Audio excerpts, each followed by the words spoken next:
دوستو، دعاؤں کی مزید ویڈیوز کے لیے ہمارے چینل اشرف علی خطہ کو ضرور سبسکرائب کریں، لائک کریں، شیئر کریں اور کمنٹ کریں۔ دوستو، آپ کے لائک اور سبسکرائب کرنے سے ہماری حوصلہ افزائی ہوتی ہے۔ تہہ دل سے آپ کا شکریہ۔ پیارے دوستو، السلام علیکم ورحمۃ اللہ وبرکاتہ۔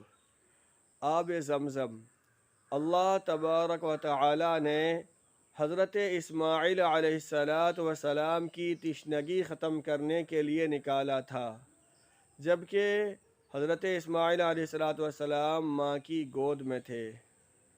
حضرت ہاجرہ رضی اللہ تعالی عنہ کے پاس کھانا پینا ختم ہو گیا تو حضرت ہاجرہ رضی اللہ تعالی عنہ نے پانی کی تلاش کی، ان کو پانی نہیں ملا تو حضرت اسماعیل علیہ السلام کے لیے دعا کرتے ہوئے صفا پہاڑی پر جا چڑھیں، پھر مروہ پر تشریف لے گئیں۔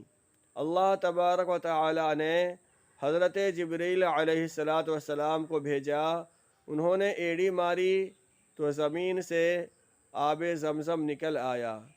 زمزم کا پانی پیے تو یہ دعا پڑھے، اللہم انی اسألک علما نافعا ورزقا واسعا وشفاء من کل داء۔ اے اللہ، میں آپ سے نفع دینے والے علم اور فراخ روزی اور ہر بیماری سے شفا کا سوال کرتا ہوں۔